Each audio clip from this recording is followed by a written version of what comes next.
What is going on, everybody? It is Alex coming back at you with another video, and today Daniel Jeremiah just dropped a brand new mock draft, so I'm going to be reviewing it and continuing it for an extra round. So if you guys are new, would love for you guys to stick around, like, comment, subscribe. You guys know what to do. Let's get right into this because, of course, since there is a second round of the mock draft, it's going to be a slightly extensive video, so definitely stay tuned for that. Starting off with the #1 overall pick, it is Bryce Young. I have already pre-looked at this because I had to load it up into the mock draft simulator. And there are some definitely interesting ones. Daniel Jeremiah has gained a lot of respect of people in the community. He has very unique takes, and so do I. You guys can see on my board, I'm not one to be shy of having unique takes. And I don't think the unique takes of his and mine really line up, but let's get right into it. Bryce Young at #1. We'll see if, who has the most power there. Is it Frank Reich? Is it just going to be the new, is the new system going to be, you know what, let's just stick to the best player available at Bryce Young? I don't know. I think this would be a very wise move, but it is a very risky move. And I don't know if the Panthers are really in the mood to risk it for the biscuit if they are at that pick #1 and they gave up all that capital to get there. Sometimes getting a safer but still high floor option is the right move. Texans then getting CJ Stroud. It feels like these guys are in a 1-2, so it is what it is. And you did see that, with the Eagles, sorry to rub it in, Chauncey's agent or his agency still negotiated a deal with the Eagles with a different safety. So it's not out of the question for there to be some bad blood with one side versus another. So I don't think it actually counts out CJ as much as I originally thought it did. And I think it would be great for the Texans to be able to at least get somebody a little bit more consistent in there with higher upside than Davis Mills. 3 Cardinals, no trade back here. Will Anderson, if you're not trading back, this is the runaway favorite pick, so it makes sense. A lot of people are saying Tyree Wilson here. Pretty sure DJ put Tyree Wilson here. I don't understand what changed with that. I wish that he would say it, and he probably will. But we'll see, because I thought that he was on board with the Tyree before Will Anderson train, and it appears that that's changed. Then you got Anthony Richardson to the Colts. It's a pretty wise move. I think Will Levis is not nearly as high upside as Anthony. Anthony, I believe, is 3 years younger, and he fits Steichen's offense a lot more. So I think his upside definitely is totally worth taking here. And, you do have those physical tools that you can work with. Colts are linked to potentially go after Lamar Jackson as well, but I highly doubt that they would do that over opting for AR just because of the contract price, and then they also don't have to give up anything. Seahawks then going Jalen Carter. There's a lot of issues with him off the field. Seattle's talking about how they want to get good cultured guys in there. I don't know if they see Jalen as one of those guys. If they are sitting here at 5, I would definitely be asking if teams want to move up for him. And then you can move back, select somebody. I mean, it's tough because Seattle doesn't exactly need to go Tyree Wilson, but I think they probably could go Tyree. I mean, it's tough because you can't argue against the best talent in the class. But the best ability is availability. And if he is getting into trouble or if he's just not in shape enough to be on the field, you're just lowering the value of your player. So it is what it is. We'll see what happens. Obviously, I'm glad that he's not getting locked up just on 12 months probation. But again, there's still issues there. And he is a young kid. I hope that the mentorship maybe in Seattle would be good enough to get him back on track. I think it's mainly a maturity issue, and I hope that does get changed as soon as he gets into the NFL. Lions going Devon Witherspoon. It's not an awful idea at all. You do end up pairing him back up with Kirby Joseph. At this point, getting Tyree Wilson, I would usually try to opt for, but Josh Paschal is still there, and he has a similar 275 frame, so it's not the end-all, be-all to just go Tyree if he's here. And Emmanuel Mosley, I think, is on a 1-year deal, and you're still up for debate on whether Okuda's the guy. I don't think a corner's out of the question for the Lions, even though I love their offseason. You kind of already addressed the majority of your needs, so you're kind of go BPA here. I don't think Devon is BPA, but I can understand if they think he is. So I would prefer to go Joey Porter Jr. here myself. That's just me. He has the size, he has the frame, and he has the play That, in my opinion, is better than Devon, but that's definitely up for debate. And obviously, there's a reason why it's up for debate. Is because Devon Witherspoon's a really good player. So pick number 7, Raiders going Tyree Wilson.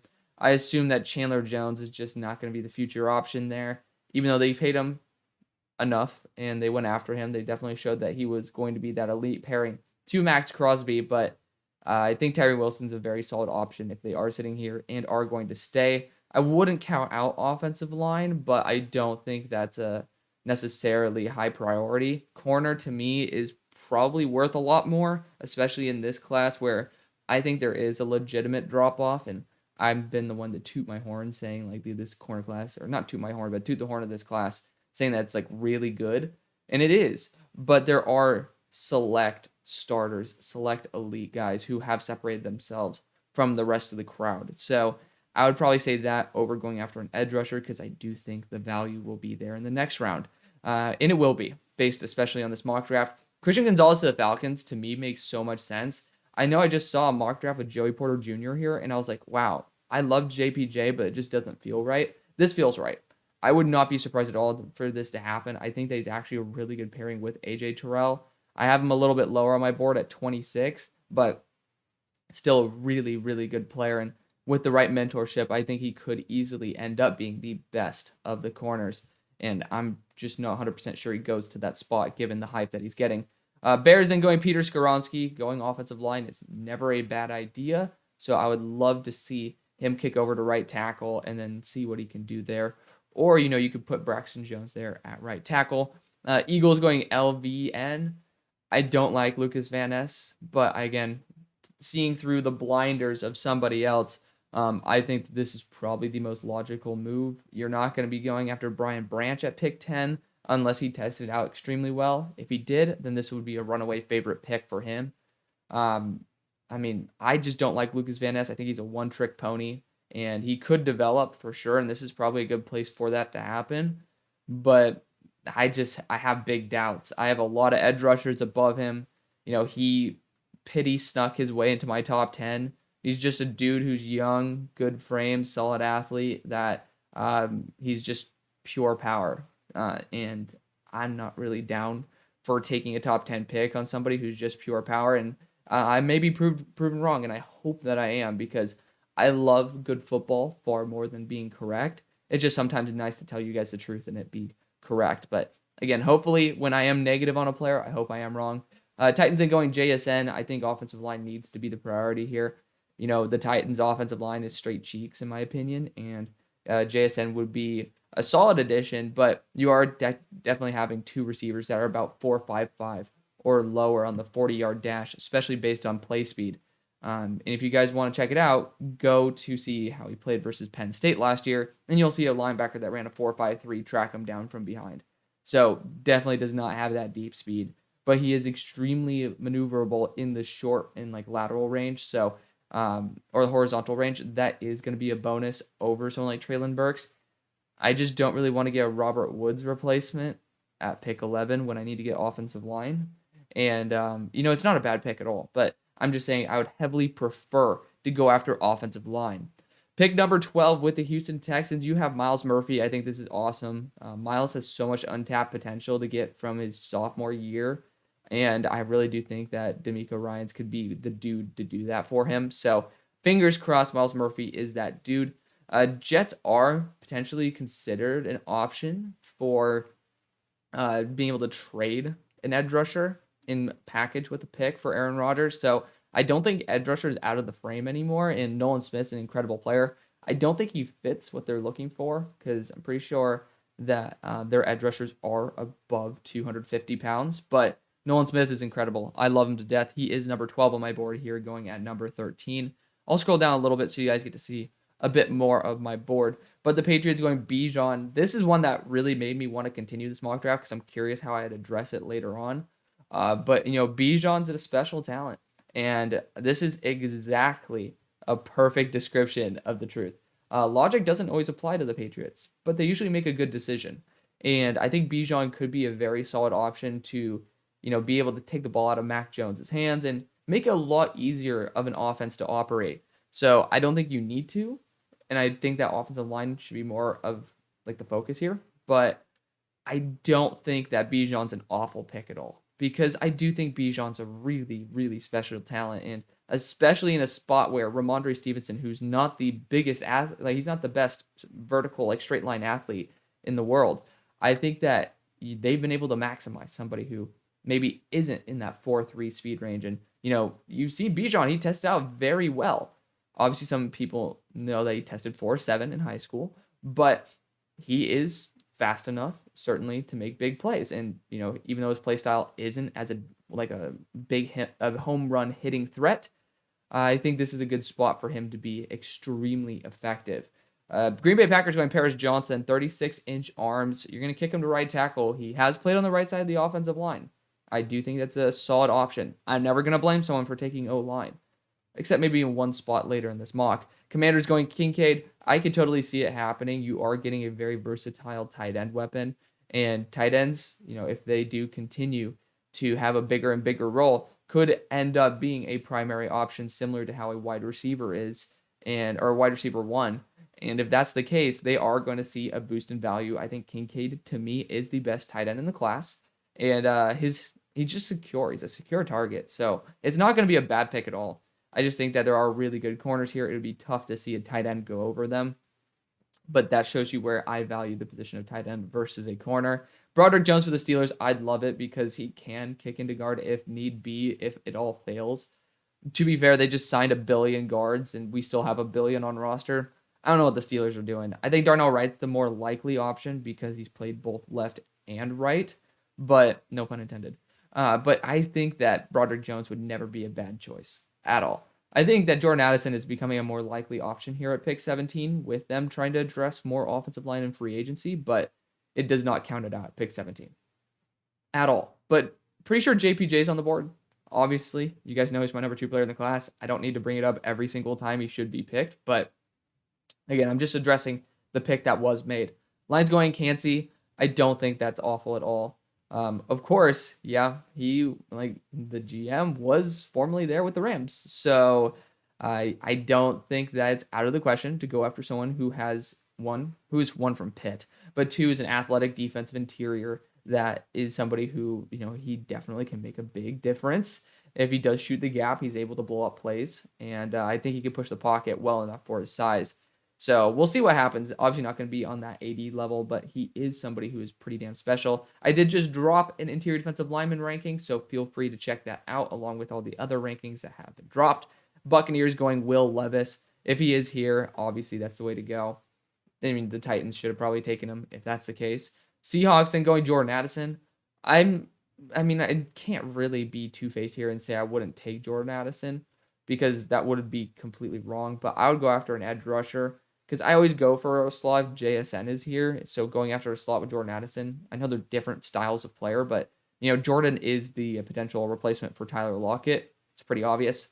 So you're going to have him playing a role with Tyler until Tyler's ready to leave. And that is a pretty solid long-term option there. But I would just probably look at an edge rusher here, maybe look at a linebacker. I think this is where a linebacker can go. But it is pretty obvious that it's starting to look like everybody's knowing that the linebacker class is going to be pushed down the board. I don't know if it should, but it definitely looks like people are a little bit lower on it this year, and the NFL appears to be as well because these guys have inside information. Chargers going Zay Flowers is a home run hit. I love that for them. Baltimore Ravens going JPJ is probably one of the most ideal spots for him, even though I have multiple other teams that were dream fits for JPJ. This one is pretty damn awesome, and I'd absolutely hate it. Because I'm a Steelers fan. But, it's a great pick. Then the Vikings go Hendon Hooker. So this is the one where I was like, all right, let's talk about it. Hendon Hooker is, let's throw age aside. Let's throw the injury aside. Him is a pure talent. Extremely athletic. Good enough rainbow ball. Don't think he has the zip necessary to make every single throw. But I do think that his talent is good enough. He is by far the quarterback 5 of the class. That could push him up way higher than he should go. But we cannot throw the fact out that he is old, especially for a prospect of he's not proven in an NFL-style offense, in my opinion.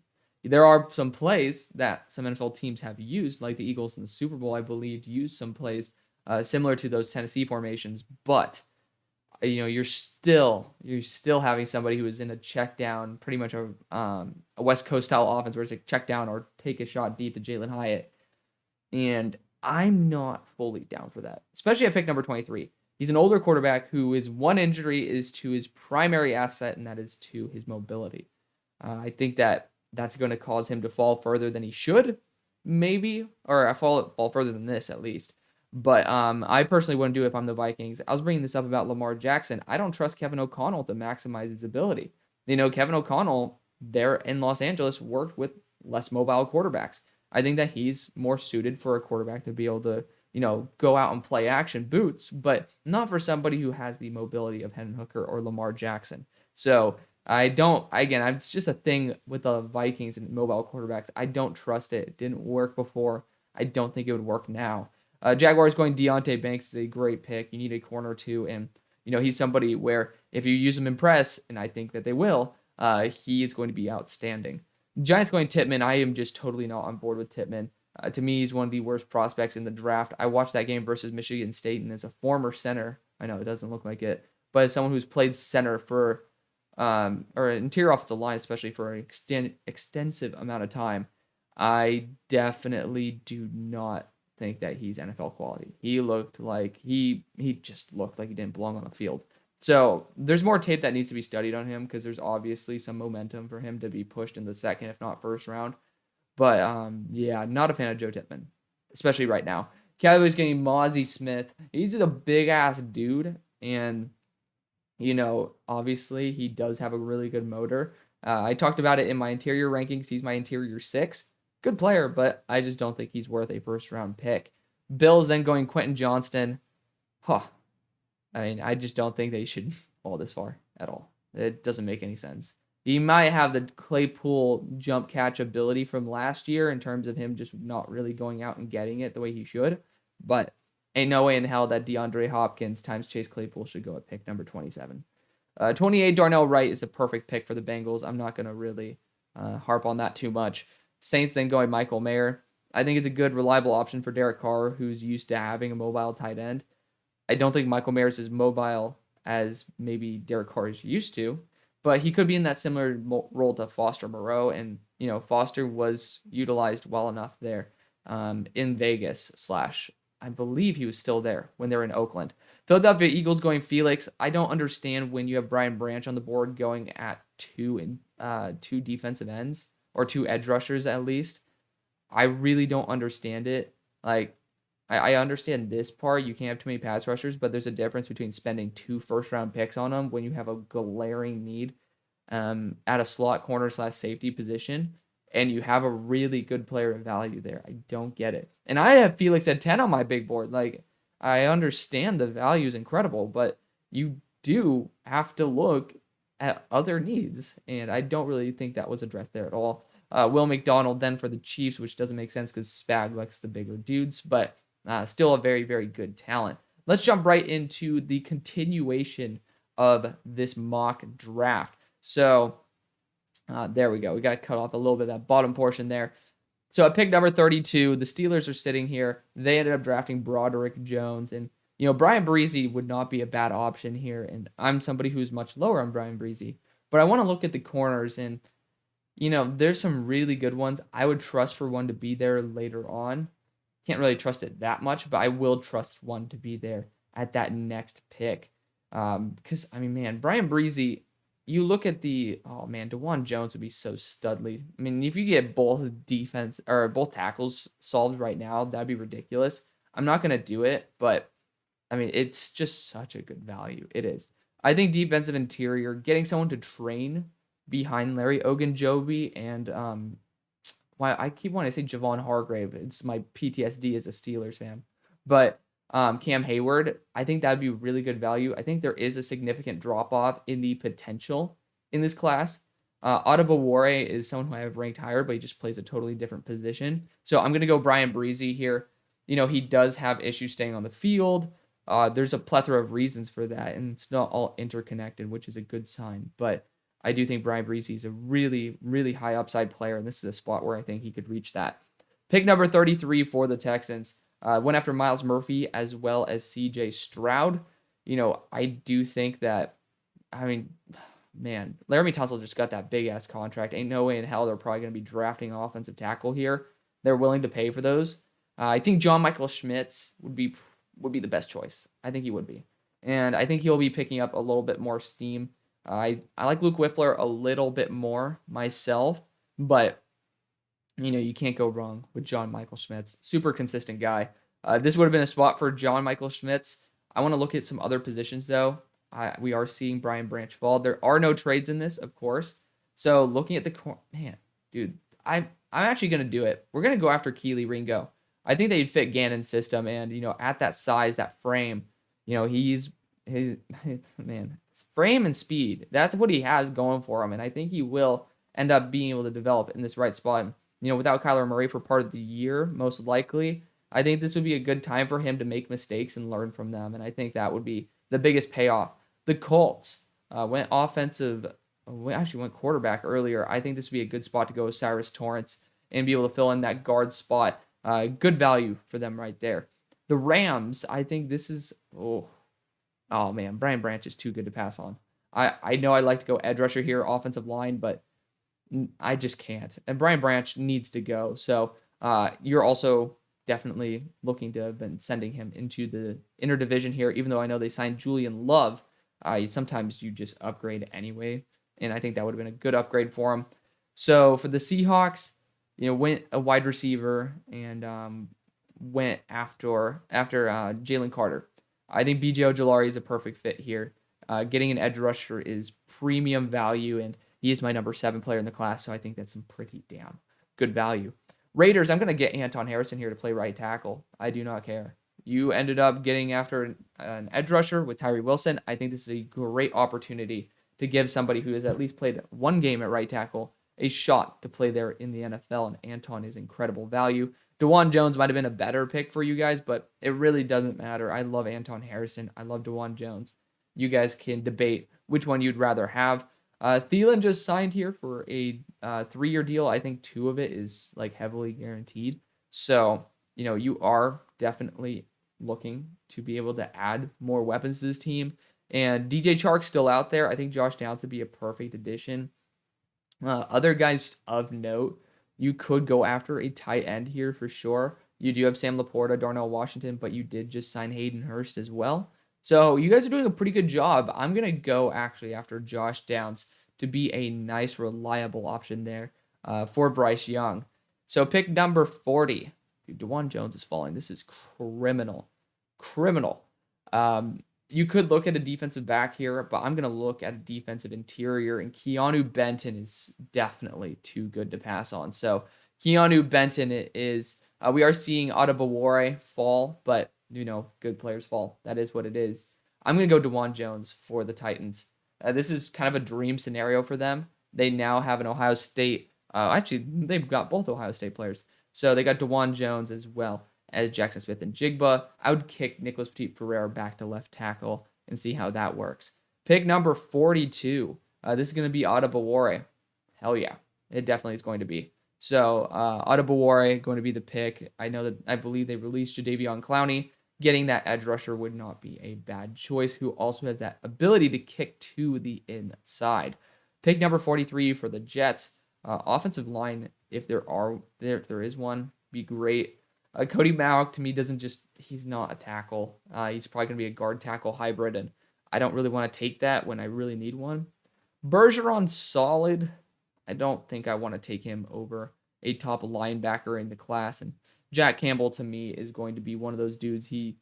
One of the big issues with him was regarding his athleticism, and, he obviously proved that wrong with an incredible combine. Pick number 44 for the Falcons. Christian Gonzalez was the pick in the first round. I don't think a wide receiver, according to some of the insiders, is a likely pick here. So I'm going to go after an edge rusher. I think that's going to be more likely. You are looking at a little bit of a downgrade in terms of the guys who are here. I think that you will see Keon White being a potential option for teams at this point. I wish that Carl Brooks had the love that he deserved. I really do. And it's a bit unfortunate that he does not. You could see them go after interior offensive line. Running back is not out of the question, so get off your high horse about that one. Quarterback, there's nobody good enough. It's a tough spot.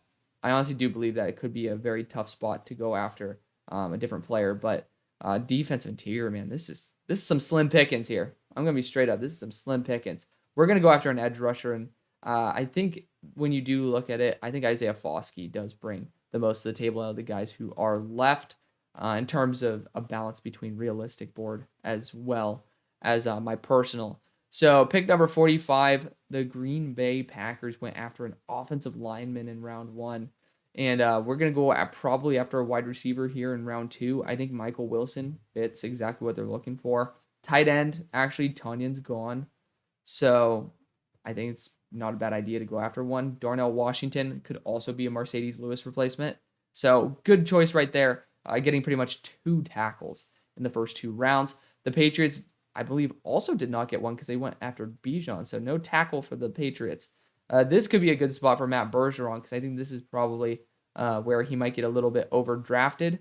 And he's a reliable offensive lineman. I just don't think he's worth a top 50 pick. But we all know the Patriots like to get the guys that they like. It doesn't really matter what other people like. If they like them, they're going to go after him. Pick number 47, tight end was the round 1 selection. It sucks because I really want to go Forbes more, and I just can't. I think I might end up going after Eli Ricks here. That might be the guy who I do take. I love Jalen Jones a lot, but I'm not going to take him here at 47. He just didn't test well enough. I think Cam Smith will end up getting a little bit more hype than the other guys, so I'll have him go. At this spot, I'm going linebacker all day. There's incredible options. I'm going to go Trenton Simpson here, though. I think they could relegate it to the later rounds, but I think Trenton Simpson's just too good of value. The Steelers, we need a linebacker too, and Drew Sanders is sitting right here. I think there's a clear-cut top 3, and then the rest is more up for debate. Pick number 50 for the Buccaneers. Went after a quarterback in round 1 with Will Levis, so good for them. Proud of you. This could be a tight end selection. I think Sam Laporta would be a great choice here. A reliable, surefire target that I think is way underrated. I'm pretty sure DJ also likes Sam Laporta, so I'm excited to see that. Pick number 51. I mean, I would look at tight end here as well. I think Luke Musgrave would be a really cool option in this offense. So it's where I'm going to go. I am going to get another receiving threat there for the Miami Dolphins. Pick number 52 for the Seahawks. I really do wish they did show you what picks you made because it is like dropping off the top of my head. So I went B.J. Ojolari, Jalen Carter, as well as Jordan Addison. So now I'm going to go offensive line. That's just the right thing to do. Steve Avila does feel like a Seahawk to me. I think that that's probably going to be the pick. He's also, I believe, had experience at center. So it's a good spot to go. Peter Skoronski was the Bears' first pick. And now you could look to be able to, I think, address maybe a defensive position. I think defensive end, not an awful choice. Man, this is some slim pickings already. Dude, the Bears are in a tough spot. Of course, there's going to be guys who are really good here. I do think running back is on the board for them. I'm trying to think. I don't think they brought in anybody really special. And I think Jahmyr Gibbs would be awesome. I don't think he should be falling past this point, but, you know, if the value's there, you go after it. The Chargers would have loved to get Jahmyr Gibbs because they're also potentially getting rid of Austin Eckler. But you could see someone like Zach Charbonnet coming in and being able to kick ass there and stay in Los Angeles. Other weapons for them, I mean, in round 1, they went, oh man, I'm forgetting what they went after. Zay Flowers. Oh, I love it. I love it. That's such a good pick. Safety was Sidney Brown. Nasir Adderley retired. Sidney Brown's going to be the way to go. I really love Sidney Brown. He is a top 32 player for me at the moment, and I think he could definitely work in there into that DB room. Such a special talent. Pick number 55. So defensive interiors got corner and linebacker also selected. I think getting a speed back would not be an awful option, kind of replace DeAndre Swift. Other positions of note, wide receiver is on the board, and I want to look at the guys who are here. You could go after something like Michael Wilson. I'm not taking him this early. Jalen Hyatt would be like incredible in terms of just adding him to that speed you guys already have. And I don't think he should fall very much further. It's a very unique idea, and I know it's not going to be a popular one, but you can get an X receiver elsewhere. And I think that the speed of Jalen Hyatt times Jameson Williams would be kind of ridiculous. And I think it's just totally worth it. So I'm going to test it out. It's a unique pick. I know it's not something I normally would go for, but it is something that I'm willing to try out. Pick number 56 for the Jaguars. I'm going to go Luke Whippler here and kick him to guard. I think that's the best value on the board right now. 57, Joe Tippmann was that first round pick. I know that you guys re-signed Slayton, but I do think wide receiver still is not out of the question. And you could go after something like A.T. Perry here. Linebacker, you guys did a good job, I think, getting David Long went to the Dolphins. I'm tripping on who you got. He's a linebacker from Indianapolis. I'm tripping on his name, but you definitely are still in the market for a linebacker. I do think that is a very solid choice for you guys. And Diane could be someone who steps in and does a very good job for you. So I think there is a drop off after him, as well as Ivan Pace Jr., but I don't think Ivan Pace is going to go before Diane Henley. Pick number 58, I still think the Cowboys can develop a corner here. And I think Tyreek Stevenson is exactly that style of corner that you'd love. Pick number 59 for the Bills. Quentin Johnston was that dude in round 1. You guys actually brought back Jordan Poyer. So not necessarily a huge need to go after an a defensive back. I'm going to go Cody Mauch and see where the hell he ends up, because guard is a position where I think he'd work really well in. And he could end up kicking to tackle as well. Pick number 60 for the Bengals went after Darnell Wright in round number 1. I do think Emmanuel Forbes could be a really cool option for this team. You can use him as a safety as well. You guys don't really have like that much in terms of safety help. I know you guys signed somebody. I'm tripping on who you guys signed, but I do think Antonio Johnson is the correct move. The Bears sitting at this spot, again, kind of a tough draft for you guys. Jahmyr Gibbs, Peter Skoronski, the defensive players are just not really in high supply at the moment. But you could go after another offensive lineman. It's a little bit of a stretch to go after anybody at this point. Tight end, you do have guys like Zach Kuntz who could be here, and Tucker Kraft who could be an option, but not for me. Defensive back-wise, I do think Garrett Williams could be a really cool option, but I'm going to go after Eli Ricks. I think he's a really awesome player who has a lot of upside, and I think that this Bears team could definitely use that type of upside from a boundary corner. So we are going to take it. The Eagles, 2 edge rushers. It is what it is. I'm going to look at the defensive back position. You could get Emmanuel Forbes to play that slot for you, and could be that safety. I think he could be a really good slot replacement for you. I think the talent's too good. We're going to go Emmanuel Forbes here. Again, could kick the safety as well. I hope he puts on a little bit of meat on those bones, but even if he doesn't, I still think he's incredible value. Edge rusher was the pick in round number 1. You could see safety being a very popular pick here. I think Jamie Robinson could be a fun one for sure. That actually is not an awful decision. You got Justin Reed there, which does muddle things up a little bit. But other positions of note for this team, tight end could be the position to go. I don't really think that they're that desperate for it. Offensive line, I still think they could be looking for somebody, but I'm just going to be honest. There's nobody here. There is nobody. So defensive interior is probably the next spot that I will go. And I think a team's going to take a shot on Gervin Dexter this high. I do. I think that's going to be the move for him. I would personally trade out, but, it is what it is. We'll scroll down to the bottom so you guys get a quick little recap here. Let me know what you guys think. Thank you guys so much for watching. See you on the far side. Peace.